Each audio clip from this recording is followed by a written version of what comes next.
नमस्कार, स्वागत है आपका सरोकार में। मैं हूं अमृता राय। आज सरोकार में बात उस आदर्श आचार संहिता की जिसके आधार पर चुनाव आयोग साफ सुथरे और निष्पक्ष चुनाव कराने का दावा करता है।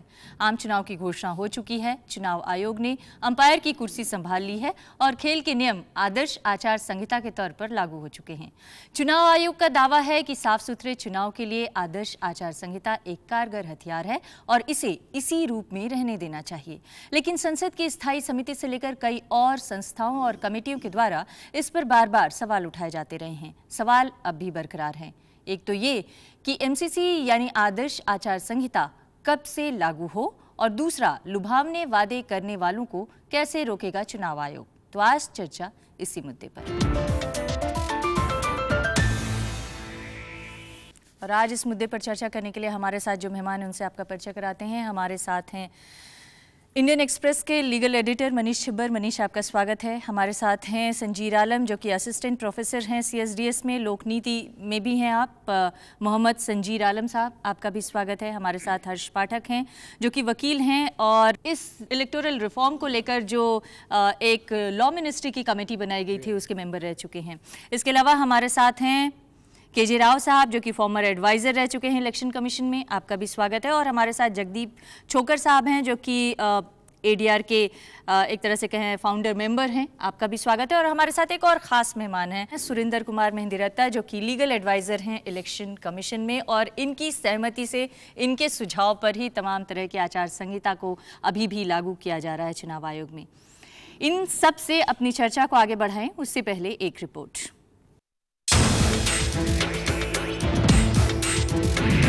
With our announcement of the schedule today, Model Code of Conduct shall come into force with immediate effect. इस तरह निर्वाचन आयोग ने नेताओं की मंशा पर पानी फेर दिया।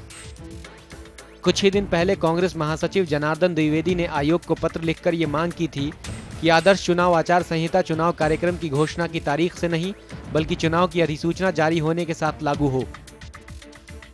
कांग्रेस की मांग का आधार कानून मंत्रालय की स्थायी संसदीय समिति की सिफारिशें थी। निर्वाचन आयोग ने इस बार आचार संहिता का दायरा बढ़ा दिया है। अब घोषणा पत्र भी उसकी निगरानी में है। ये दोनों कदम ऐसे हैं जिन पर पार्टियों में आम सहमति नहीं है। तो आयोग ने ऐसा क्यों किया? गौरतलब है कि आचार संहिता का कोई कानूनी आधार नहीं है। ये पार्टियों के सहयोग से है और जनमत के दबाव के कारण इस पर अमल होता है। मुद्दा ये है कि अगर पार्टियों ने सहयोग नहीं किया तो आयोग इन कदमों को कैसे लागू करेगा? सवाल ये भी है कि मतदाताओं के विवेक पर आयोग को भरोसा क्यों नहीं है। मुद्दे चंदे में पारदर्शिता, चुनाव खर्च सीमा पर अमल और नेताओं के जुबान की निगरानी भी हैं। ये काम कठिन है मगर आयोग इन्हें बिना कानून का सहारा पाए लागू कराना चाहता है। आखिर क्यों? और आयोग आयरन हैंड से काम करने का हक क्यों चाहता है? तो आज जिन दो मुद्दों पर हम खास तौर से बातचीत कर रहे हैं वो दो मुद्दे हैं कि आचार संहिता कब से लागू हो और दूसरा जो लोक लुभावन वादे करती हैं राजनीतिक पार्टियां उनको कैसे रोका जाए, उनको मैनिफेस्टो में शामिल करने को लेकर आचार संहिता में जो नए नियम बनाए गए हैं उस पर कैसे अमल होगा। हमारे साथ मेहंदीरत्ता साहब हैं जो कि अभी भी चुनाव आयोग के लीगल सलाहकार हैं। मैं सबसे पहले आप ही से जानना चाहूँगी, आखिर आचार संहिता को लागू करने को लेकर इतना आग्रहशील क्यों है चुनाव आयोग, जबकि संसद की स्थायी समिति ने, तमाम और दूसरे ऑर्गेनाइजेशन ने, राजनीतिक दलों ने आम सहमति से इसे बार बार कहा कि चुनाव आयोग जो है वो आचार संहिता को लागू करने का समय नोटिफिकेशन के वक्त से शुरू करे। एक्चुअली अगर देखा जाए तो बहुत सी पार्टियां ऐसी हैं जो कि जिस तारीख से हम लोग लागू कर रहे हैं उससे भी पहले चाहती हैं। हम लोगों से अभी से 2-3 महीने से लोग जो हैं वो लोग कई पार्टियों वाले आए हैं और कहिए कि अभी आप चुनाव जो है ये आचार संहिता को लागू कीजिए, क्योंकि जब पॉलिटिकल पार्टीज के और दूसरी गवर्नमेंट्स के उन्होंने एडवर्टाइजमेंट्स देखे, उनकी पॉलिसीज वगैरह और उनके एक्शन देखे तो वो कह रहे हैं अभी क्यों नहीं लागू करते हैं आप लोग। लेकिन ये है कि हम लोग चाहते हैं कि जो इतना टाइम भी ना लें कि गवर्नमेंट बिल्कुल अपना काम उनका रुक जाए। और एक वाया मीडिया जो है वो सभी पॉलिटिकल पार्टीज के, जब ये फैसला हुआ था तब सब पॉलिटिकल पार्टीज ने माना था कि जिस दिन से आप चुनाव की घोषणा करते हैं उस दिन से जो है वो लेकिन संसद की स्थायी समिति में तो तकरीबन सभी दलों के नेता होते हैं और संसद की स्थायी समिति का रिकमेंडेशन है जो ये कहता है कि नोटिफिकेशन के दिन से इसे लागू करना चाहिए। वो एक आम सहमति का केंद्र है, प्लेटफॉर्म है। क्या आपको नहीं लगता नहीं, उसमें जो सहमति की बात है वो एक्चुअली तो आज तक हमने वो रिपोर्ट नहीं देखी, हमारे पास आज तक रिपोर्ट नहीं आई। मेरे पास रिकमेंडेशन है, कहिए तो मैं आपको अभी दिखा देती हूं। रिकमेंडेशन में हम जानते हैं, हाँ। लेकिन वो रिपोर्ट गवर्नमेंट ने अभी तक हमको नहीं भेजी। ये पार्लियामेंट ने हम तक, ये रिकमेंडेशन इंटरनेट पे मौजूद है वो देखने के लिए, लेकिन उनको अगर गवर्नमेंट का रिएक्शन क्या है उस पर, हाँ। ये भी तो देखना है ना। एक गवर्नमेंट का रिएक्शन आप देखिए, जो संसद की स्थायी समिति के जो चेयरमैन थे शांताराम नाइक साहब, चुनाव आयोग के अनाउंसमेंट के तुरंत बाद उनका बयान आया और उन्होंने कहा कि नोटिफिकेशन के समय लागू होना चाहिए। घोषणा से ठीक एक हफ्ते पहले हमने देखा जनार्दन द्विवेदी की एक चिट्ठी गई चुनाव आयोग को, उसमें भी कहा गया था कि नोटिफिकेशन के वक्त से आचार संहिता लागू होनी चाहिए। नहीं, ये चुनाव आचार संहिता की जो लागू करने की तारीख है उसके बारे में कोई चुनाव आयोग ने अपने आप तो कोई फैसला नहीं लिया था। जो मॉडल कोड ऑफ कंडक्ट जो बना हुआ है वो हमने नहीं बनाया, एक्चुअली वो पॉलिटिकल पार्टीज की कंसेंसस से बना है।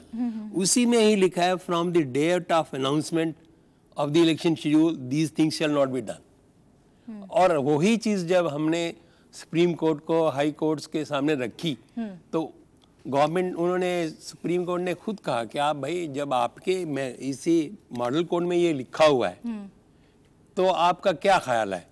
चलो मेहंदी रत्ता साहब, आप ये मानने के लिए तैयार नहीं हैं, लेकिन शांताराम नाइक जी जो संसदीय स्थायी समिति के चेयरमैन सुनिए इस चीज को सुनिए कि जो है जो मॉडल कोड का कॉन्डक्ट का जो असर तो खत्म ही हो जाएगा अगर इलेक्शंस जिस दिन से नोटिफाई होंगे उससे पहले आप जो मर्जी करते रहिए, जो मर्जी आप प्रलोभन देते रहिए, जो मर्जी फैसले करते रहिए। हाँ। तो फिर इसमें उस 15, 20, 25 दिन के अंदर मॉडल कोड लगाने का कुछ फायदा ही नहीं है फिर तो। मैं आपके पास आऊं केजे राव साहब, उससे पहले शांताराम नाइक जी इस वक्त हमारे साथ फोन लाइन पर जुड़ गए हैं। शांताराम नाइक जी, मेहंदी रत्ता साहब जो कि इलेक्शन कमीशन के लीगल एडवाइजर हैं, उनका ये कहना है कि तमाम राजनीतिक दल ये चाहते हैं कि जो आचार संहिता यानी मॉडल कोड ऑफ कंडक्ट है वो घोषणा के साथ ही लागू हो, लेकिन आपने जिस दिन चुनाव आयोग ने अपनी तरफ से घोषणा की चुनाव की, उसी दिन अपना रिएक्शन दिया कि नोटिफिकेशन के वक्त में ये लागू होना चाहिए और संसद की स्थायी समिति ने ऐसी रिपोर्ट दी थी। लेकिन ये कह रहे हैं कि नहीं, तमाम राजनीतिक दल नहीं चाहते हैं ऐसी बात।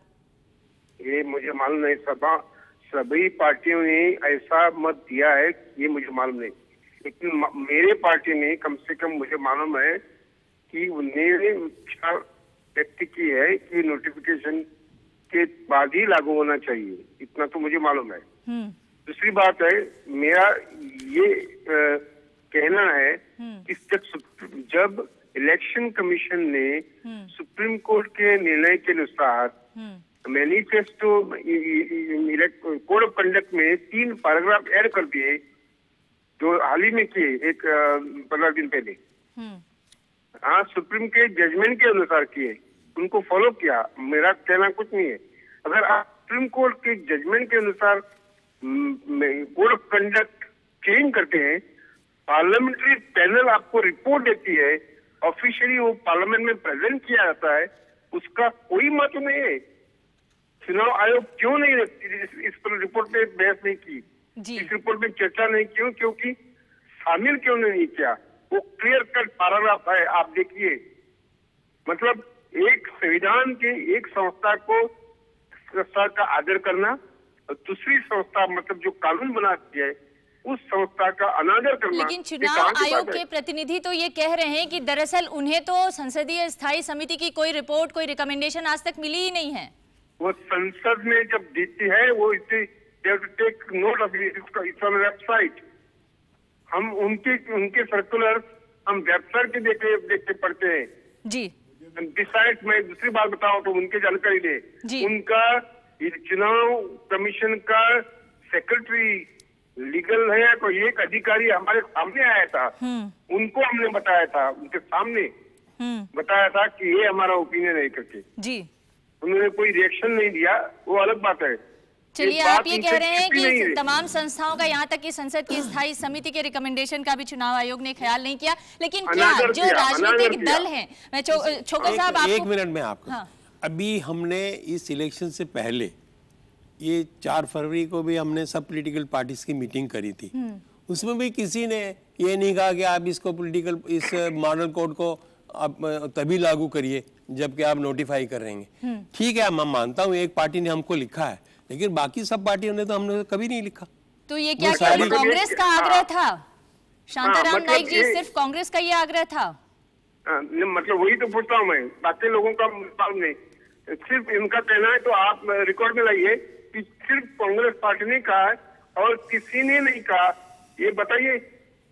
ऐसा है तो मुझे मालूम है कि वही तो मैं कह रहा हूँ कि अभी जो पॉलिटिकल पार्टीज की मीटिंग हुई उसमें भी किसी ने नहीं कहा। चलिए जी, मैं आपको ये बता दूं कि संसद की स्थायी समिति की रिकमेंडेशन या उनकी रिपोर्ट की कोई कानूनी मान्यता नहीं है। शांताराम नाइक जी एक आरटीआई की कमेटी के भी चेयरमैन हैं। मैं कहना नहीं चाहता था। मैं आप इसीलिए मैं बोल रहा हूं कि आप तो जरा शर्माएंगे। शांताराम नाइक जी स्वयं एक आरटीआई कमेटी के चेयरमैन हैं, जिनमें इन्होंने कहा है कि राजनीतिक दलों को आरटीआई से बाहर निकाल देना चाहिए। वो रिपोर्ट संसद के पास है, संसद ने उस पर कोई फैसला नहीं लिया। संसद अगर फैसला लेती है तो वो देश पे मान्य है। संसद की जो स्टैंडिंग कमेटी है उसकी रिपोर्ट मान्य हो सकती है अगर संसद उसको मंजूर करे तो। अगर संसद उसको मंजूर ना करे तो वो मान्य नहीं होगी जी। तो ये कहना कि कमेटी ने कह दिया है और ये पत्थर की लकीर हो गई है, ये मैं नहीं मानता, ये गलत बात है जी। आप कह रहे हैं संसद की स्थायी समिति की अगर कोई रिपोर्ट है, रिकमेंडेशन है, तो उसको मानना चुनाव आयोग की बाध्यता नहीं। आप मैं एक चीज बताना चाहता हूँ, जो जब इलेक्शन कमीशन ने एक पॉलिटिकल पार्टीज का मीटिंग कराया गया था जिसमें ये डिसाइड किया हुआ है कि ये जो मॉडल कोड ऑफ कंडक्ट है लागू होगा from the date of announcement of the elections, और ये भी तय किया गया कि बीच में गैप जो है नोटिफिकेशन और जो अनाउंसमेंट ऑफ डेट जो है इसका बीच में 3 हफ्ता से ज्यादा नहीं होना चाहिए। यह तय हुआ था, ये सुप्रीम कोर्ट का सामने भी ये गया हुआ है और वो सुप्रीम कोर्ट ने भी इसको हाँ कहा है। इसको अभी उसका ऊपर फिर चर्चा करना मेरे ख्याल जहाँ तक जरूरत नहीं है, ये सही है जहाँ तक आप लोग कह रहे हैं कि सही है। आप पत्रकार के सिर्फ 1 मिनट और, अभी जो रिसेंटली ये जो सुप्रीम कोर्ट का डिसीजन आया था जिसमें उन्होंने कहा फ्री बीज वगैरह के रोकने के लिए, उसमें सुप्रीम कोर्ट ने फिर दोबारा कहा कि ये चुनाव, ये जो आचार संहिता है वो उस दिन से लागू होती है जिस दिन से इलेक्शन कमीशन जो है वो अपना प्रोग्राम अनाउंस करता है। और उसमें उन्होंने ये कहा कि मैनिफेस्टो का जो आप पार्ट ऐड करेंगे वो उससे भी पहले ले जा सकते हैं जी। फ्री बीज पे आगे बात करेंगे, पहले मैं इसी चर्चा को आगे बढ़ाती हूँ। एक जर्नलिस्ट के नजरिए से देखा जाए मनीष, तो जिस दिन इलेक्शन कमीशन अपना अनाउंसमेंट कर रहा था, चुनाव की घोषणा कर रहा था, उससे 10 मिनट पहले तक सरकार अपने फैसले कर रही थी। रात को 4 मार्च की रात को 3:20 पर शीला दीक्षित को केरल का राज्यपाल बनाने की अधिसूचना जारी की गई। उत्तर प्रदेश में BL जोशी को 5 और साल के लिए राज्यपाल नियुक्त किया गया उसी दिन। 5 मार्च की सुबह, जिस दिन इलेक्शन कमीशन अपनी घोषणा कर रहा था, उस दिन 7:30 बजे रक्षा मंत्रालय ने AK एंटनी के कार्यकाल की उपलब्धियों के बारे में एक प्रेस विज्ञापन जारी किया। मानव संसाधन विकास मंत्री पल्लम राजू ने AICTE के गेस्ट हाउस का उद्घाटन किया। और यही नहीं, गृह मंत्रालय प्रेस कॉन्फ्रेंस से ठीक 10 मिनट पहले एक आदेश जारी किया कि वक्फ बोर्ड की जायदाद का अधिग्रहण नहीं किया जाएगा।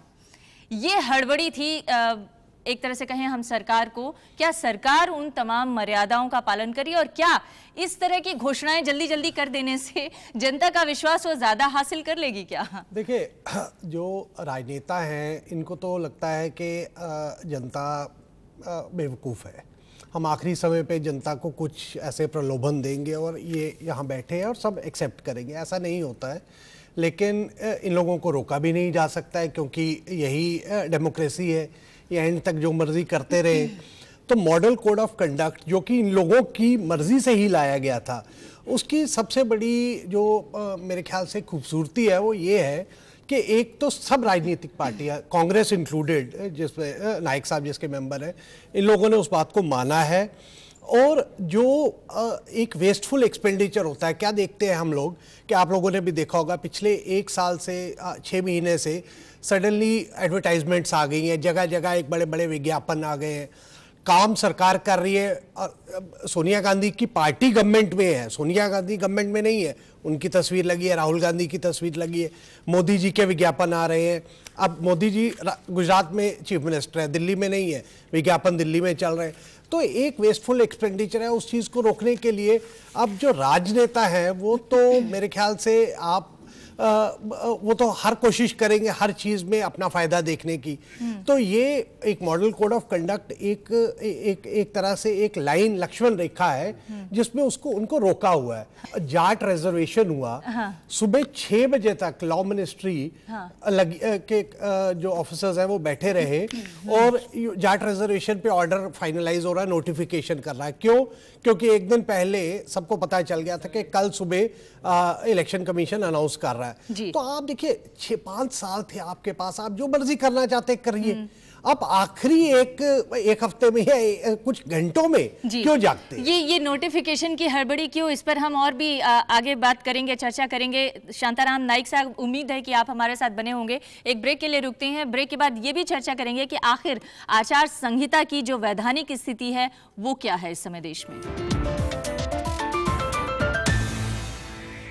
चुनाव आयोग की आचार संहिता यानी मॉडल कोड ऑफ कंडक्ट को तमाम राजनीतिक दलों की सहमति का दस्तावेज माना जाता है, लेकिन अगर राजनीतिक दल इसे स्वीकार न करें, ना माने, तो फिर क्या हो सकता है?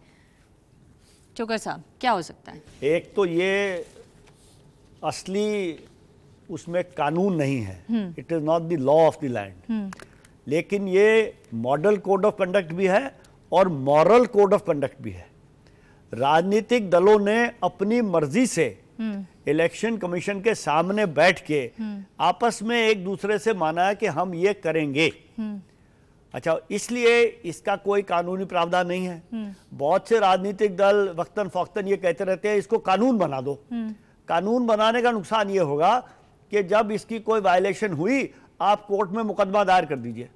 मुकदमा दायर करने में, उसका फैसला होने में 15 साल लगेंगे, तब तक 3 इलेक्शन हो चुके होंगे। तो मॉडल कोड ऑफ कंडक्ट का यह फायदा है कि इसके अंतर्गत इलेक्शन कमीशन नोटिस देता है, 24 घंटे 48 घंटे के में जवाब मांगता है और लोग जवाब देते हैं और इलेक्शन कमीशन उस पर फैसला करता है। लेकिन अगर राजनीतिक दल या उम्मीदवार उस तरह के उसके नोटिफिकेशन को या उसके आदेश को ना माने, अनदेखी कर दें, दो बातें तो उसके आदेश का प्रभावशीलता क्या रहेगी? 2 बातें हैं। इलेक्शन के पीरियड में राजनीतिक दल सबसे ज्यादा वल्नरेबल होते हैं। अगर वो ना माने तो उनको ये पता है, जैसे मनीष जी ने कहा, जनता बेवकूफ नहीं है। जनता ये देखेगी कि ये मॉडल कोड ऑफ कंडक्ट जिसका इन्होंने खुद ही बनाया है उसी को नहीं फॉलो कर रहे, तो ये और क्या करेंगे? एक बात तो ये है। दूसरे एक रूल है, symbols order of the cancellation of recognition of political parties, election commission का है। उसका सेक्शन 16A, उसमें यह लिखा हुआ है कि अगर मॉडल कोड ऑफ कंडक्ट पालन नहीं करेंगे तो उनकी रिकॉग्निशन वापस हो जाएगी।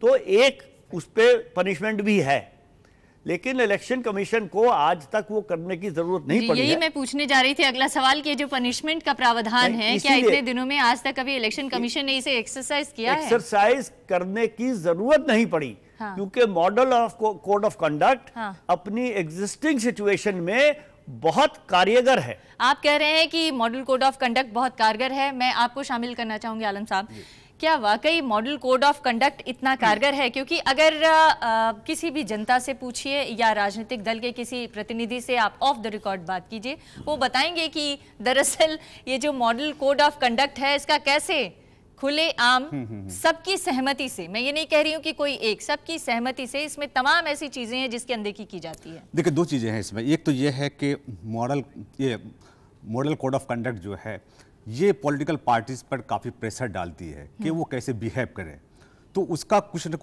न कुछ क्या बहुत ज़्यादा असर रहता है। अब जहाँ तक ये है कि ये कितना कारगर है, तो बहुत सारे ऐसे केसेस हमें देखने को आते हैं जहाँ पे वो धड़ल्ले से इस मॉडल कोड ऑफ कंडक्ट का उल्लंघन करते हैं, और अगर कोई शिकायत अगर इलेक्शन कमीशन को जाती भी है, चूँकि हमारे यहाँ ऐसा कोई वो नहीं है, प्रोविज़न नहीं है स्पीडी डिस्पोजल ऑफ कंप्लेंट्स, कि भाई इसके लिए जो है एक समय सीमा तय की गई है कि कोई भी कंप्लेंट्स अगर आते हैं तो 3 महीने में या 4 महीने या मैक्सिमम 6 महीने में जो है इसका डिस्पोजल हो जाए। तो चूंकि पॉलिटिकल पार्टीज को या फिर इंडिविजुअल कैंडिडेट को ये पता है कि अगर मैं इसका उल्लंघन करूं भी तो इसका जो भी परिणाम होगा वो आते आते जो है तब तक मेरा एक टर्म भी खत्म हो जाएगा।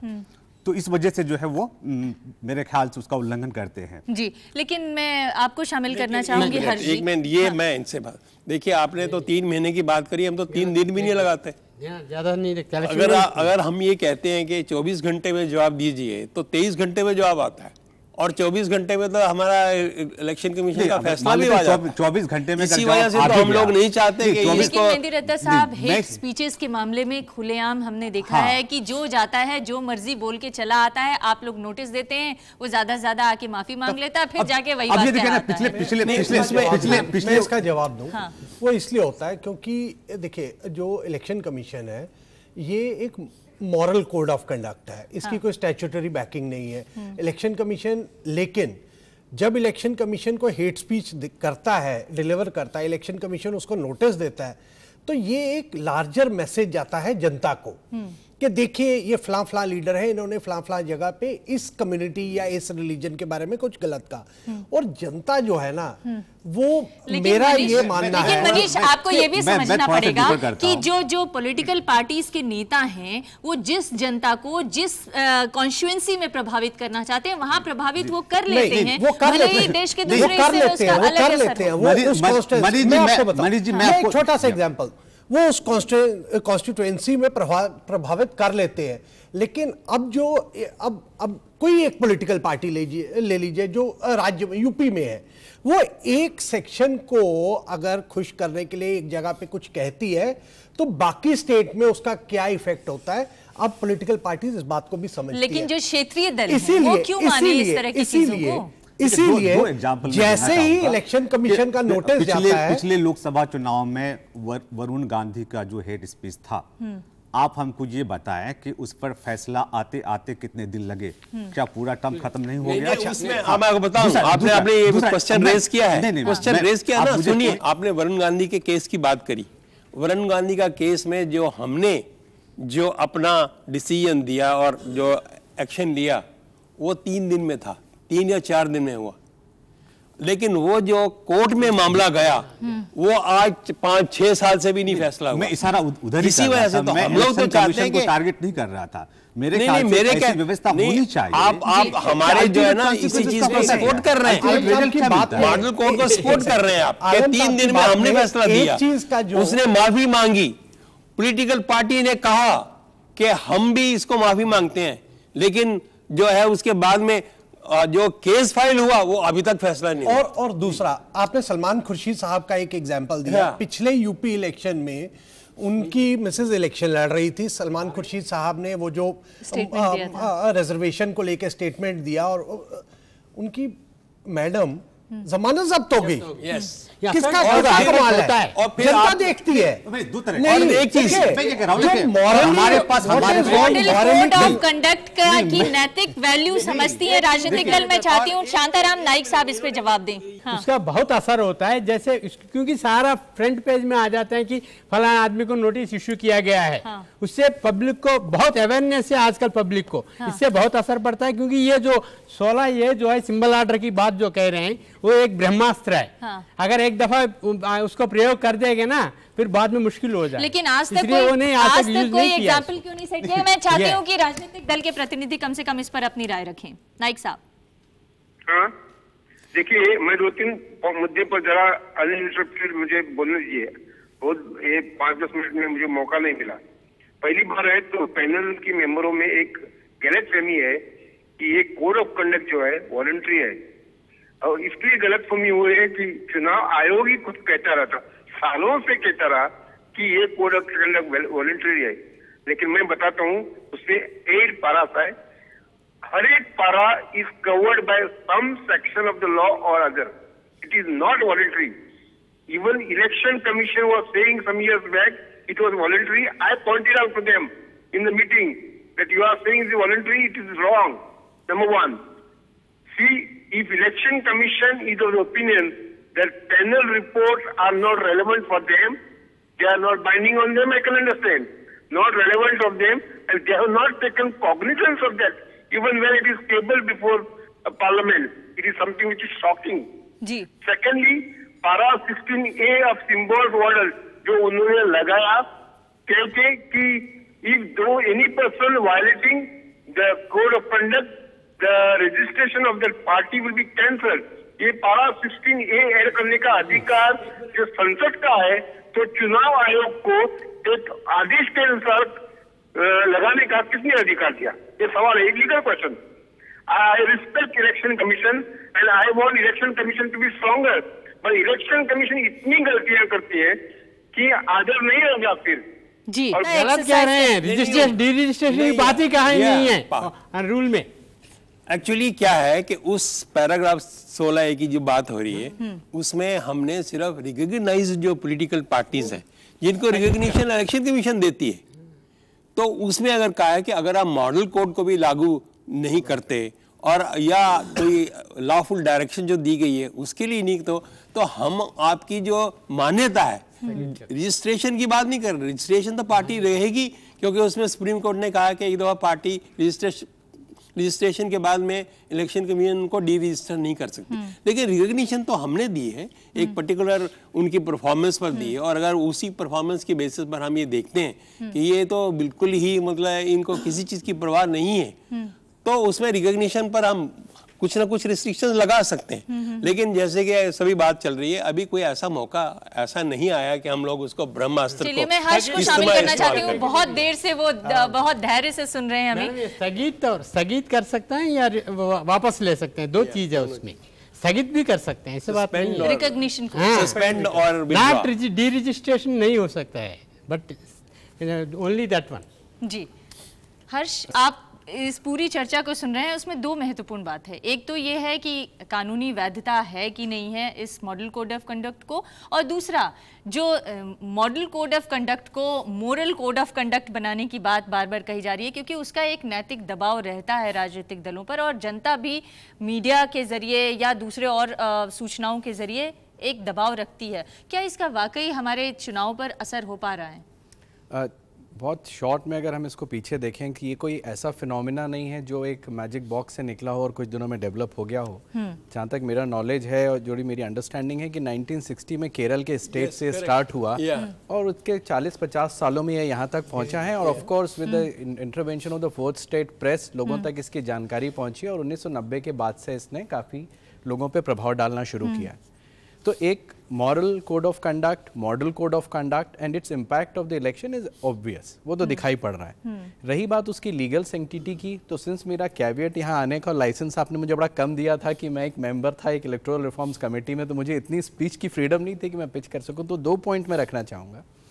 एक तो जहाँ तक लीगल सेंटिटी की बात है, तो मुझे लगता है कि 2007 में ही सुप्रीम कोर्ट ने union of India versus Harbhajan या हरकिशन के केस में हरबंस सिंह के उसमें इस इशू को काफ़ी हद तक सेटल कर दिया.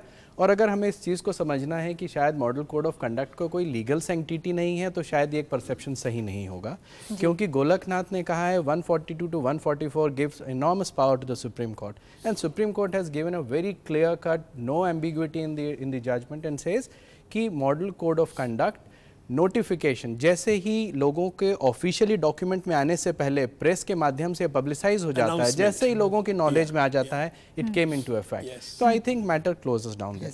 जहाँ तक बात इलेक्टेड रिप्रेजेंटेटिव की, पार्लियामेंट के अंदर की बात है, तो हाँ गवर्नेंस है, कहीं कुछ इश्यूज होंगे, उस पर कोई अगर चर्चा होगी तो लेकिन हर्ष जो हम बात कर रहे थे, जैसे आप कह रहे हैं कि इसकी लीगल सैंटिटी है और जो लोग भी इसका वायलेशन करेंगे या कर सकते हैं उनके खिलाफ कानूनी कार्रवाई हो सकती है, पर आज तक कानूनी कार्रवाई के मामले बहुत कम देखने को मिले हैं, उसके उदाहरण बहुत कम हैं. और दूसरी बात यह है कि जो राजनीतिक दल हैं वो भी खुलेआम उसका उल्लंघन भी करते हैं, इसके भी उदाहरण हैं, और एडीआर के लोग ज्यादा अच्छे से इसको गिना सकते हैं. मैं बिल्कुल आपकी बात से वास्तव रखता हूं, लेकिन उस चीज़ को हम समझने की कोशिश करेंगे. जो इलेक्टोरल फीवर है वो 45 डेज से 60 डेज का होता है. उस बीच में ये नोटिस होते हैं, ये प्रोसीडिंग्स होती हैं, और उसके बाद इलेक्शंस हो जाने के बाद आप समझिए उस चीज़ को, once the election is over then election commission's role is over.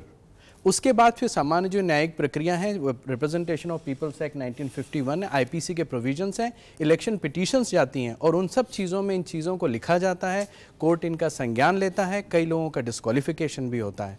तो हम ये नहीं कह सकते कि बिल्कुल भी इसका कोई रिड्रेसल नहीं है या कोई मैकेनिज्म नहीं है या सिर्फ ये एक नोटिस बनता है, पेपर या हेडलाइंस की सुर्खियां बनता है। निश्चित रूप से ये वोट्स और नो वोट्स में कन्वर्ट होता है, लेकिन हाँ, जहां तक लीगल कोर्स की बात है, इलेक्शन पिटीशंस के माध्यम से जहां तक मुझे आइडिया है, मैंने कई बार इन नोटिस को, इन वॉल्यूशंस को संज्ञान में आते देखा है, कोर्ट ने अपने जजमेंट्स में उसको रिलाय भी किया है। 2-3 बातें हैं चोकर साहब, आप बोले उससे पहले मैं ये जानना चाहती हूँ जो जनता के सामने सबसे ज्यादा विजिबल तरीके से सामने आते हैं। एक तो हेट स्पीचेस का मामला एकदम खुलेआम सामने आता है, दूसरा फ्रीबीज बांटने का मामला खुलेआम सामने आता है, तीसरा झूठ और गलत जानकारियां प्रस्तुत करने का मामला खुलेआम सामने आता है। जनता देख रही होती है लेकिन उसको लगता है कि इस आचार संहिता का तो कोई मतलब नहीं है क्योंकि सब लोग इसका खुलेआम उल्लंघन कर रहे हैं।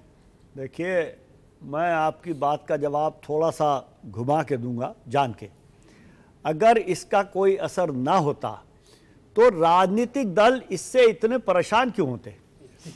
अब हर 2-3-4 महीने के बाद ये होता है कि इसका कानून पास कर दो पार्लियामेंट में ताकि इसकी इफेक्टिवनेस खत्म हो जाए, और कहते ही हैं कि कानून पास करने से और मजबूत हो जाएगा बल्कि ये खत्म हो जाएगा। दूसरी बात, पार्लियामेंट्री स्टैंडिंग कमेटी ने क्यों कहा कि भाई यहां मत करो वहां करो? कुछ तकलीफ है उनको, और मैं इसीलिए मैंने कहा था मैं घुमा के जवाब दूंगा। अगर इससे पॉलिटिकल पार्टियों को तकलीफ है तो इसका मतलब है इसका कुछ फायदा है। चलिए, आपके इस तर्क को हम यहीं पे ब्रेक लगाते हैं और इस ब्रेक के बाद जब लौटेंगे तो एक और महत्वपूर्ण बात इस बार चुनाव आयोग ने कही है, घोषणा पत्रों पर नियंत्रण रखने की, उस पर भी हम बात करेंगे। एक ब्रेक के लिए रुकते हैं। बीते गणतंत्र दिवस की पूर्व संध्या पर राष्ट्रपति प्रणब मुखर्जी ने यह कहा था कि जो लोग या दल मतदाताओं का भरोसा मांगते हैं उन्हें सिर्फ वे वादे ही करने चाहिए जिन्हें निभाना संभव हो। पिछले साल सुप्रीम कोर्ट ने भी चुनाव आयोग को घोषणा पत्र के बारे में दिशा निर्देश तैयार करने के लिए कहा था और उसी का पालन करते हुए चुनाव आयोग ने घोषणा पत्रों के मुद्दे को आचार संहिता में शामिल करने की पहल की है।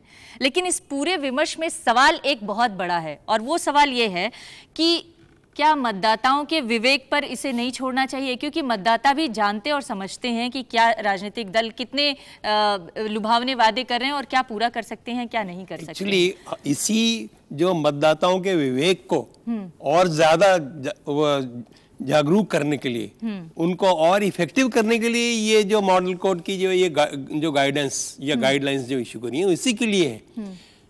हम लोग चाहते हैं कि जब आप वायदा करें तो बताइए कि इस वायदे से क्या किसी को कुछ फायदा होगा, आप अपना उसका क्यों ये वायदा करना चाह रहे हैं, ताकि लोग जो है वो इस चीज़ से आपसे पूछने के बिना आप उनको पहले ही बता दीजिए कि भाई ये हम इस वजह से करना चाह रहे हैं, इससे इन लोगों का इसका ये फ़ायदा होगा। और फिर हम उसमें ये भी चाहते हैं, हमने उनको मना नहीं किया, हमने ये कहा है कि आप जो है एक रैशनल है, आप बता दीजिए कि ये वायदा आप जो कर रहे हैं इसका पीछे कारण क्या है और इससे किस जनता के किस सेक्शन को, किस ग्रुप को, किस सारी जनता को क्या फायदा होगा। और लेकिन क्या मैं मनीषा, और एक चीज सुप्रीम कोर्ट ने पहले ही कहा था ना कि भाई जो है इलेक्टर को इंफॉर्मेशन दीजिए जिससे कि वो अपना एक इन्फॉर्म्ड चॉइस, तो अगर एक कैंडिडेट अपने बारे में बताता है कि भाई मेरा ये जो इतिहास है और वोटर्स जो हैं उसको अपने वोट देते वक्त नजर में रखें, तो एक पॉलिटिकल पार्टी जिसकी बेहाफ पर वो इलेक्शन लड़ रहा है तो पॉलिटिकल पार्टी को नहीं बताना चाहिए कि ये हमारी पॉलिसीज हैं, ये प्रोग्राम्स हैं, हम ये आपको करेंगे, इस तरीके से करेंगे। हमने तो यही कहा है कि बताते हैं, बाकी और सब तो करते हैं मनीष, लेकिन क्या वाकई मतदाता ऐसे झूठे वादों से प्रभावित हो जाते हैं? क्यों नहीं माना जाता है कि मतदाताओं का भी कुछ विवेक है और वो ऐसे झूठे वादों से प्रभावित नहीं होते हैं? आपने उसका उदाहरण बताया। देखिए, मैं मेरा जो सुप्रीम कोर्ट की जजमेंट है इस इशू पे, मैं उससे बहुत ज़्यादा मुतफिक नहीं हूँ। मुझे लगता है मेरा डिसेंट है उसमें, क्योंकि मेरा ये मानना है कि जो इलेक्शंस है जिसको हम डांस ऑफ डेमोक्रेसी कहते हैं, जब नेता आपके पास आ रहा है 5 साल बाद आ रहा है और आपको वायदे कर रहा है, एज लॉन्ग एज वो आपको अफीम नहीं दे रहा है और कोई अब यहाँ लड़कियां बैठी हैं, इनको वो कह रहे हैं कि आपको जी हम टीवी दे देंगे, ठीक है, आपके देखने के लिए, आपको आईपैड दे देंगे, साइकिल दे देंगे लड़कियों को। यूपी में उन्होंने साइकिल अनाउंस किया, पंजाब गवर्नमेंट ने अनाउंस किया। अब इसमें मेरा एक मानना है कि जो हमारा बजट आता है पार्लियामेंट के अंदर आता है, हर चीज़ तो नहीं हमें वो सब, मतलब पूरी लोकसभा पास करती है, राज्यसभा पास करती है, जो वो प्रॉमिस करते हैं हर चीज़ हो जाती है? नहीं होती है। रेलवे बजट में हर साल सैकड़ों ट्रेनें अनाउंस होती है जो कभी नहीं चलती हैं। तो मेरा कहना है कि अब लोग इलेक्शंस हो रहे हैं, आप दीजिए प्रलोभन, लेकिन जो एक बहुत ज़रूरी बात है वो ये है कि जनता जो है ना, मैं बार बार इस बात पे आपको बोल रहा हूँ कि जनता सब जानती है। अभी यूपी में गवर्नमेंट है, कि जनता सब जानती है, लेकिन राजनेता और राजनीतिक दल समय और वक्त के हिसाब से पीछे चल रहे हैं क्या? नहीं, मेरे को पूरा करने दीजिए। मैं ये कह रहा हूँ, अगर आपने उनको साइकिल प्रॉमिस किए और अगर नहीं दिए, अगली इलेक्शन में वो आपको सबक सिखाएंगे। जी नहीं, मैं ये कहता हूँ, ये जो वादा कर रहे हैं कि हम ये देंगे, ग्राइंडर देंगे, यूटेंसिल्स देंगे या लैपटॉप देंगे, कलर टीवी देंगे, ये नहीं होना चाहिए। पॉलिटिकल पार्टीज को ये कहना नहीं चाहिए। उनको ये कहना चाहिए अगर हम जीतेंगे तो हम जो है ना हॉस्पिटल बनाएंगे या सड़क बनाएंगे, ये सोशल इंफ्रास्ट्रक्चर होना चाहिए।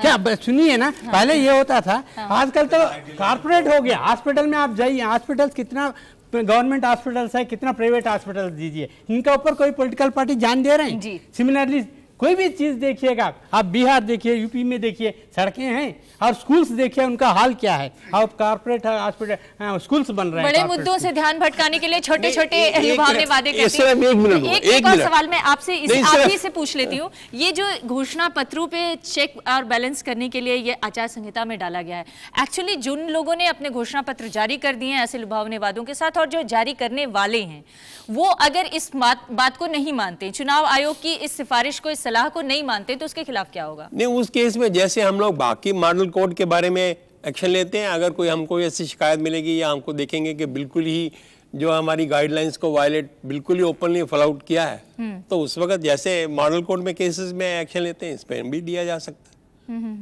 नहीं, लेकिन जनता ये जानना चाहती है कि क्या एक्शन लिया जा सकता है। नहीं, एक्शन तो वो अगर जिसने वायदे किए हैं उनके अगेंस्ट जैसे बाकी हम एक्शन लेते हैं वैसे उन पर भी लेंगे, पॉलिटिकल पार्टी पर भी ले सकते हैं। जब इतनी बात आ रही थी, पैराग्राफ 16A की बात आ रही थी, तो अगर कोई ऐसा केस होगा, अगर कोई ऐसा केस बिल्कुल टोटली ऐसा हो जाएगा, तो देखिए इलेक्शन कमीशन जब कोई बात हद से बढ़ जाएगी। नहीं सर, लेकिन वादे करना कोई ऐसा अन्याय का काम नहीं है जिसके आधार पर उसके खिलाफ हमने ये नहीं कहा, कभी भी नहीं कहा, हमने कभी नहीं कहा कि ये वायदा मत करिए। हमने ये कहा वायदा आप करिए, बता दीजिए कि ये वायदा इस वजह से कर रहे हैं, और मान लीजिए ताकि जनता को भी बता दी वायदा आप जो कर रहे हैं वो किस तरीके से पूरा करेंगे। अब जैसे इन्होंने हॉस्पिटल की बात करी, अगर वो कहेंगे कि जी हम लोग इतने हॉस्पिटल खोल देंगे और उसमें से इतने जो है प्राइवेट को दे देंगे, तो लोग सोचेंगे कि भाई प्राइवेट जो हॉस्पिटल में इलाज करवाने के लिए ये कह रहे हैं, तो क्या हम इनको पार्टी को वोट दें या ना दें? जनता जानना चाहेगी ना। नहीं, वैसे देखिए, हॉस्पिटल खुलाने की बात हो या लुभावने वादों की बात हो, अगर लुभावने वादे करके ही राजनीतिक दल जीतते तो राजस्थान में अशोक गहलोत की सरकार को तो रिकॉर्ड मतों से जीतना चाहिए था। बिल्कुल जी, आप बोल लीजिए। इस बिंदु पर, इस मुद्दे पर मैं मनीष जी से एग्री करता हूं कि ये पॉलिटिकल पार्टीज का अधिकार है कि वो जनता के पास जाएं अपने प्रोग्राम्स और पॉलिसीज को लेकर के, कि अगर इस पर्टिकुलर पार्टी की सरकार बनती है तो उनके प्रोग्राम्स क्या होंगे, क्या स्कीम्स होंगे। मेरे ख्याल से पॉलिटिकल पार्टीज को रोकना दुर्भाग्यपूर्ण होगा। जी चौके साहब, देखिए वायदे करना कोई जुर्म नहीं है, लेकिन कैसे वायदे किए जाते हैं। एक हर चीज की, अब आइडियलिज्म कह दिया जाएगा इसको, हर चीज की मर्यादा होती है। इलेक्शन को इतना लाइटली नहीं ले सकते कि it is a festival of democracy और जैसे होली पे हुड़दंग करते हैं वैसा हुड़दंग करिए। इलेक्शन की इज्जत करनी चाहिए। इलेक्शन से हम ये फैसला करते हैं कि हम को दूसरे हमारे साथी कैसे हमारी जिंदगी को कंट्रोल करेंगे, ये करते हैं। इलेक्शन को इतनी लाइटली नहीं ले सकते। It is a festival of democracy, but festivals also have rules. ये नहीं है कि फेस्टिवल का मतलब है कि जो मर्जी करे, लॉ एंड ऑर्डर उसके लिए खत्म हो जाता है फेस्टिवल पे, नहीं होता। दिवाली पे, मुहर्रम पे, हर गुरु पर्व पे और क्रिसमस डे पे हर के मर्यादाएं हैं। राजनीतिक दल, मुझे ये कहने में अफसोस बहुत है लेकिन झिझक बिल्कुल नहीं है, राजनीतिक दलों ने हर मर्यादा को तोड़ा है और बेरहमी से और बेशर्मी से तोड़ रहे हैं, इसलिए ये सब जरूरी है। मॉडल कोड ऑफ कंडक्ट आप पढ़िए, मेरे पास है ये, इसमें सिवाय इसके कि हम जो रेगुलर कानून है उसका पालन करेंगे और कुछ है ही नहीं। लेकिन वो ही करने के हम उनको हाथ जोड़ रहे हैं, भाई बड़ी मेहरबानी है करने के। मर्यादा एक चीज है, राजनीतिक दल देश को चलाने वाली संस्था है, उनको ये चाहिए कि वो मैच्योरिटी से बिहेव करें, वो नहीं करते, इसलिए ये सब गड़बड़ हो रही है। जी हर्ष, इस बात को मैं आगे बढ़ाता हूँ कि जो हम लोगों ने अपना एक इलेक्टोरल रिफॉर्म्स के रीजनल कॉन्क्लेव्स किए, उसमें बड़ी चीज़ सामने निकल के आई कि जो कोड ऑफ कंडक्ट है इसमें डूज एंड डोंट्स हैं जो काफ़ी लंबे समय से चले आ रहे हैं, लेकिन जो इसका मेन एसेंस है वो यहाँ है कि जो गिरता हुआ स्तर है कैंपेन का, कि कोई इलेक्टोरल कैंडिडेट है, आप उसकी पॉलिसीज़ के बारे में आप अपनी बातें कही हैं, लेकिन उसके परिवार के स्तर तक जाना, उस व्यक्ति की निजी ज़िंदगी में जा कर के, पब्लिक लाइफ में ला करके उसको इस तरीके से उछालना, ये करना कुछ हद तक कि उसको कवर करने की भी बहुत बड़ी कोशिश थी। जो एक वोटर हमने वहाँ, जो लोग कॉमन लोग आए, जिसमें ऑफिशियल्स भी थे जो इलेक्शन कंडक्ट करते थे, खुद पॉलिटिकल पार्टीज थी, टीचर्स थे, स्टूडेंट्स थे, everyone from NGOs to everyone, उनमें से किसी को भी इन कोड से कोई परेशानी कभी नहीं रही। उन सभी ने इस चीज़ को एक्सेप्ट किया कि कोड ऑफ कंडक्ट बहुत अच्छा है। हम लोगों को तो याद है, शायद जितने लोग यहाँ बैठे हैं उनमें से कितने लोगों ने बिल्कुल बड़े पोस्टर्स सड़कों को बिल्कुल रंगा पुता देखा हो, नहीं देखा हो, क्योंकि 90s के बाद से तो मुझे लगता है कि वो सारी चीज़ें खत्म ही हो गई। तो वो उनको of course it's a big country, democracy is such a huge country, तो पॉकेट्स में आपको चीज़ें मिलेंगी, एकदम से वाइप आउट नहीं हो सकता। तो जो बेसिक मैसेज था इस कोड ऑफ कंडक्ट का, वो मुझे लगता है कि लोगों तक पहुंचा, कि लोगों को कम से कम पर्सनल लेवल तक हमारी कैंपेन का स्तर उतना नहीं गिरा कि हम शायद लोगों को कहने लगें, घर वालों को कहने लगें कि भाई पॉलिटिकल पार्टी इनकी स्पीच या इनके कैंपेन से दूर रहो, या ये कहने लगें कि 11 बजे के बाद ही कैंपेन शुरू होगी पॉलिटिकल पार्टीज की, इतना ऑब्सीन हो गया है। तो मुझे लगता है कि कुछ हद तक और वहाँ लोगों ने उस चीज़ को अप्रिशिएट किया। जी, तो मॉडल कोड ऑफ कंडक्ट का बहुत हद तक इस्तेमाल सही रूप में भी देखने को मिला है और उसका असर भी हुआ है, लेकिन अभी बहुत कुछ किए जाने की जिम्मेदारी राजनीतिक दलों के ऊपर है, ये जैसा चोकर साहब भी बार बार कह रहे हैं। एक ब्रेक के लिए रुकते हैं और ब्रेक के बाद जब लौटेंगे तो यहाँ पर जो युवा मौजूद हैं वो आप लोगों से अपने सवाल जवाब करेंगे। रुकते हैं ब्रेक। तो ब्रेक के बाद एक बार फिर आपका स्वागत है और अब सीधे जनता के हाथ में मैं माइक देती हूँ। जी, आप में से कौन पूछना चाहता है? सर्वप्रथम मैं केजरीवाल सर को बधाई देता हूँ। सर, आप जैसे अधिकारियों के कारण ही आज चुनाव आयोग की गरिमा बढ़ रही है। सर, अभी मैम ने भी ये बात कही और आप सब एक्सपर्ट की मैंने बात सुनी कि model code of conduct MCC को चुनाव के नोटिफिकेशन से जारी किया जाए या चुनाव के अनाउंसमेंट से जारी किया जाए। सर, मैं आपसे यह सवाल जानना चाहता हूं कि sir, model code of conduct का लगभग हर चुनाव में वायोलेशन होता है और सर अभी कानूनी प्रक्रिया का पालन चुनाव आयोग पूरी तरीके से नहीं कर पाता है। जैसे कि मैंने जिस दिन इलेक्शन कमीशन शेड्यूल अनाउंसमेंट कर रहा था, chief election commissioner Sampath sir ने भी यह बात बोली थी कि हम लोग पूरी तरीके से, हमें अपेक्षित अधिकार नहीं मिले हैं, कि हम पूरी तरीके से उन अधिकारों को लागू नहीं कर पाते हैं। सर, यह कानूनी प्रक्रिया सर आप लोग क्यों नहीं कर पाते हैं, जबकि सर चुनाव आयोग के पास पूरी तरह संवैधानिक सत्ता है और पूरी तरह अधिकार हैं? आपको पता है कि सबसे बड़ी चैलेंज जो है मनी पावर जो है आजकल जो है ना, पॉलिटिकल पार्टीज बहुत पैसा लगाने लगे। किसकी पैसा है ये? पैसा जो है ये अपना ही पैसा है, ये ब्लैक मनी है, आई कैन से। लेकिन उसको, ये पॉलिटिकल करप्शन है। ये कहाँ से आ रहे हैं? ये पॉलिटिकल करप्शन लीडर्स ही ले आ रहे हैं। वो एक्सपेंडिचर जो है ना इलेक्शंस में होता है, वो एक्सपेंडिचर कर रहे हैं। इसको कंट्रोल करना है इलेक्शन कमीशन के लिए। आजकल तो बहुत कोशिश कर रहे हैं। जो रिकवरी वगैरह होता है पैसा जो है वो 25% 30% से ज़्यादा नहीं होगा। बाकी जो है रात को डिस्ट्रीब्यूट करते हैं। ये आजकल तो मनी ट्रांसफर्स भी होने लग गया। इन चीज़ों में इलेक्शन कमीशन उसको पकड़ना बहुत मुश्किल है, लेकिन मैं कहता हूं कि इलेक्शन कमीशन बहुत कोशिश करके इसको ऊपर बहुत कंट्रोल किया, नहीं तो आज जो इलेक्शन करना है इलेक्शन कमीशन के लिए इम्पॉसिबल होना था। सबसे बड़ी है कानून की ज़रूरत है। आज की तारीख में जो हम लोग कम से कम 20 साल से जो है वो सरकार को कह रहे हैं, पार्लियामेंट से कह रहे हैं कि भाई कुछ कानून ऐसा बनाइए जिसमें कि पॉलिटिकल पार्टीज़ के अपने खर्चे वर्चे की जो है वो अपने पब्लिक उसमें वो दें। अपनी तरफ से तो वो देते नहीं है कुछ, और हम लोग जब कहते हैं तो कहते हैं आपके पास पावर क्या है जी। इसमें पारदर्शिता के मामले में सेंट्रल इंफॉर्मेशन कमीशन ने 3 जून 2013 को आदेश दिया हुआ है जी कि 6 राष्ट्रीय पार्टियां आरटीआई में पब्लिक अथॉरिटी हैं जी, लेकिन उनको मानने को राजनीतिक दल तैयार नहीं है। आपके सवाल का जवाब भाई साहब ये है, इलेक्शन कमीशन को कॉन्स्टिट्यूशन के आर्टिकल 324 के तहत एक प्लीनरी पावर है ओवरऑल, लेकिन छोटे छोटे कानून हैं जिनकी वजह से इलेक्शन कमीशन के हाथ किसी हद तक बंधे हुए हैं। जैसे सुप्रीम कोर्ट का एक जजमेंट है कि ये इलेक्शन कमीशन पॉलिटिकल पार्टी को पंजीकृत तो कर सकता है लेकिन पंजीकरण को रद्द नहीं कर सकता, तो ये फंसे हुए हैं। कानून बनाना संसद का अधिकार है। संसद हमारे अपने 3-4 केसेस में हो चुका है कि सुप्रीम कोर्ट ने कहा कि ये होना चाहिए, संसद ने उसको उलट दिया। मेरा सवाल हर्ष सर से है। सर, आप रिफॉर्म कमेटी के मेंबर रहे हैं। यूपी में सर, जैसा कि आप जानते हैं, ग्रामीण पॉपुलेशन बहुत ज़्यादा है, तो मालिनी अवस्थी को इलेक्शन कमीशन ने as a folk singer voter turnout बढ़ाने के लिए उनको इंट्रोड्यूस किया था। वोटर टर्नआउट डेफिनेटली बढ़ा। सर, मैं जानना चाहूँगा, जैसे मॉडल कोड ऑफ कंडक्ट लागू हो जाता है, उसके बाद भी जात के नाम पे, पंचायतों के नाम पे दावतें चलती रहती हैं, वहाँ पे इलेक्शन कमीशन का बहुत बड़ा रोल नहीं हो पाता है छोटे एरियाज़ पे। क्या इलेक्शन कमीशन ऐसा कोई as a reform committee member आपने ऐसे कुछ सेक्शन डाले हैं, जैसे सुनो सबकी, करो अपने मन की काइंड ऑफ कुछ विचारधारा फैले ताकि वोटर में और जागरूकता बढ़े?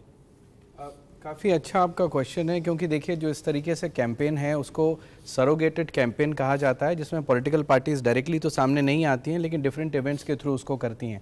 और देखिए उन चीज़ों को जाके उनको आइडेंटिफाई कर पाना और उस पर एक्शन ले पाना थोड़ा सा डिफ़िकल्ट होता है प्रैक्टिकल पर्पसेस के साथ में भी। लेकिन जो बात कही है कि उसको कैंपेन को या लोगों की अवेयरनेस बढ़ाई जाए, निश्चित रूप से काफ़ी लोगों का इसमें ओपिनियन लिया गया है। और जो एक कंसोलिडेटेड डॉक्यूमेंट्स प्रिपेयर किया गया था जो कि विभिन्न विभागों के सामने भी रखा गया था, उसमें ये बात कही गई थी कि इलेक्टोरल रिफॉर्म्स, इलेक्टोरल प्रोसेस और क्या डूज एंड डोंट्स हैं, इनके लिए पब्लिसिटी को मास लेवल तक ले जाया जाए। लेकिन ये बात उसमें जो कही गई थी जिसको कि सामने और इंस्ट्रूमेंटलाइज होना है कि जितना गवर्नमेंट अपने पब्लिकेशन या पीआरस के थ्रू उसको बढ़ाना चाहती है, जो दूसरे भी चैनल्स हैं उनकी भी काफ़ी रीजनल रीच बहुत ज़्यादा है, उसके माध्यम से, स्कूलों के माध्यम से और जो छोटे छोटे पंचायत हैं उसके माध्यम से भी इनको आगे बढ़ाया जाए। तो मुझे लगता है लेकिन उसको आगे बढ़ाने में, जागरूक बनाने में मतदाताओं को इस लॉ मिनिस्ट्री की कमेटी ने कुछ काम किया कि नहीं किया? जी हाँ, निश्चित रूप से अगर आप इस चीज़ को देखें कि जो रिकमेंडेशन गई थी उसके बाद से जो भी इलेक्शन ऑफिसर्स होते हैं या जो भी सक्षम अधिकारी होते हैं जो कि पंचायत, विद्यालय, इन सभी स्तरों पर कार्य करते हैं, उन चीज़ को इन प्रक्रियाओं के लिए जागरूक किया गया है और उन्होंने अपने दूसरे अधिकारियों को इसके लिए सेंसिटाइज किया है कि भाई you take this message forward. थोड़ा समय लगेगा देखने में और वो चीज़ आगे बढ़ी है। आप में से कौन सवाल पूछना चाहता है? जी।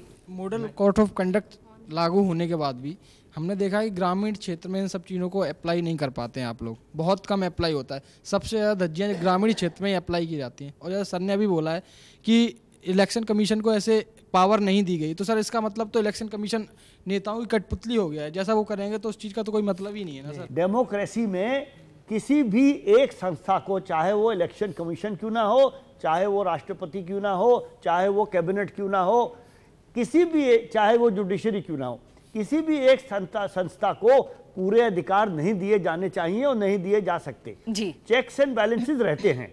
इलेक्शन कमीशन के ऊपर भी पार्लियामेंट का भी चेक है, जुडिशरी का भी चेक है और आप लोगों का भी है। आप लोगों का भी है। और जैसे उसको बीच में उसको बैलेंस करते हुए मैं इलेक्शन कमीशन के काम को 15 साल से देख रहा हूं।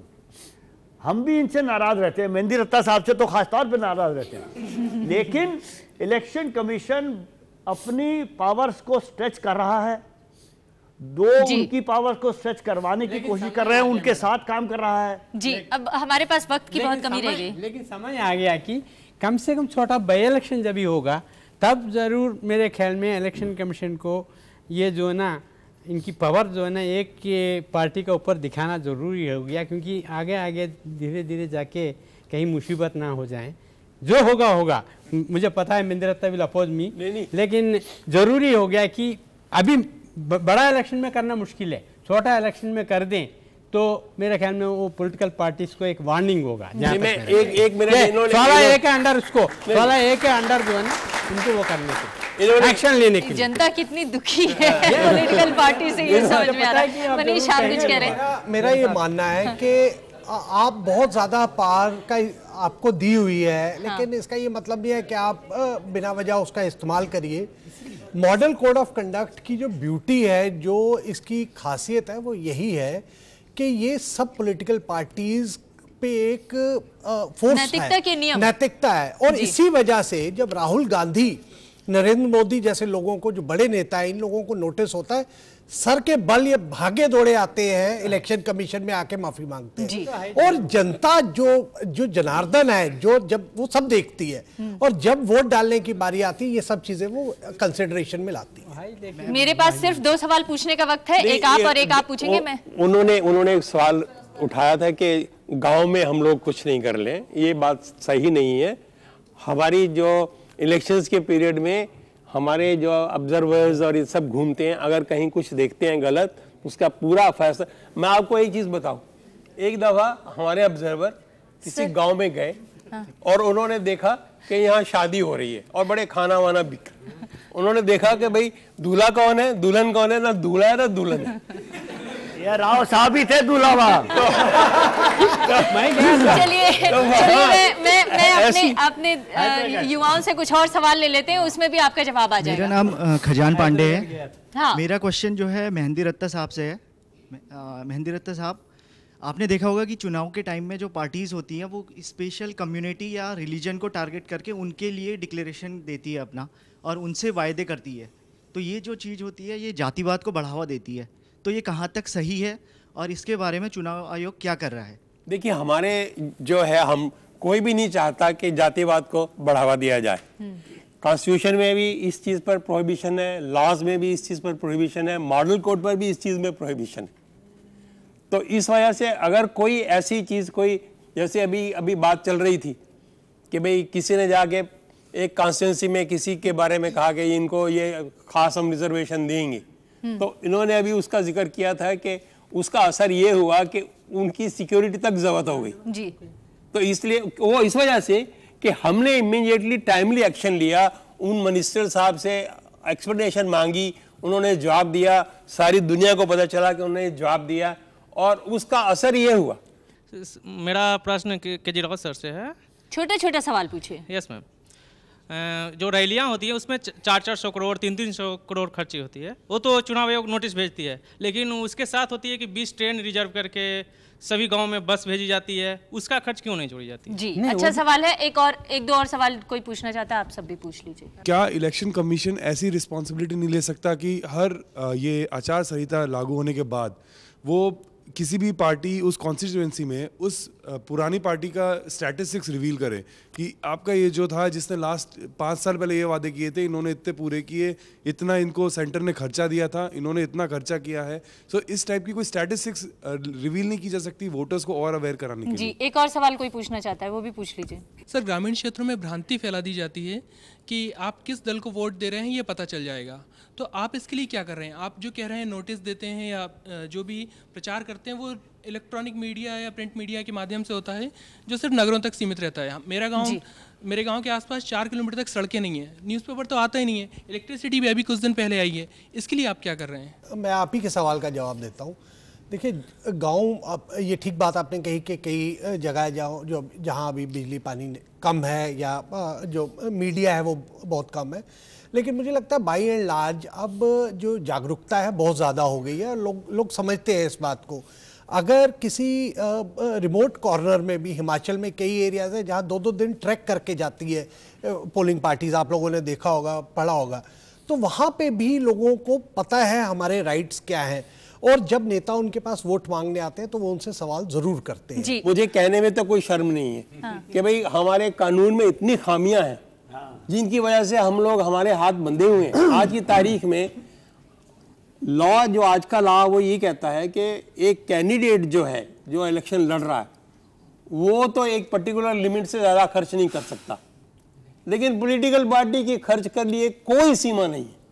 वो कहाँ से पैसे ला रहे हैं, कितना खर्च कर रहे हैं और किस हिसाब से लोगों को पैसा दे रहे हैं। जैसे इन्होंने कहा कि वो अपना आरटीआई के अंडर अपना अकाउंट तक देना नहीं चाहते, और कानून किन्होंने बनाना है, उन्होंने बनाना है। हम लोग 20 साल से, ये राव साहब भी जानते हैं, इनके टाइम से ही हम लोगों ने 20 साल से रिकमेंडेशन दे रखी है कि भाई अपने, और कुछ नहीं, एक छोटी सी बात, भाई अपना अकाउंट जो है कम से कम उस चार्टर्ड अकाउंटेंट से जो है ऑडिट करवाइए जो कि CAG या इलेक्शन कमीशन की तरफ से हो, उसको तक को मानने को तैयार नहीं। मुझे तो लगता है हम मना देंगे उनको, घबराइए। एक चीज और हमने उनसे कहा है कि भाई और कुछ नहीं तो आप हर साल अपना अकाउंट जो है कम से कम पब्लिश ही कर दीजिए जी। उस चीज को नहीं मानते जी। इस कार्यक्रम को करते हुए मुझे जो सबसे बड़ा सवाल लगा, वो सबसे बड़ा सवाल है भरोसे का। और यहाँ की जनता जो मौजूद है उनकी बातचीत से और आप तमाम विशेषज्ञों की बातचीत से मुझे ऐसा लगा कि लोग इलेक्शन कमीशन के पास भले ही ज्यादा पावर और अधिकार नहीं है, लेकिन उसके ऊपर ज्यादा विश्वास करते हैं। जो राजनेता जनता की भलाई के लिए दावे करते हैं, चुनाव लड़ते हैं, उनके ऊपर थोड़ा उनका विश्वास कम है। जरूरत इस बात की है कि जो राजनीतिक दल इस कार्यक्रम को देख रहे हैं, कम से कम वो जनता की बात को जरूर समझें और अपना भरोसा बनाने के लिए चुनाव आयोग के नियम का पालन करें तो बेहतर होगा। नमस्कार।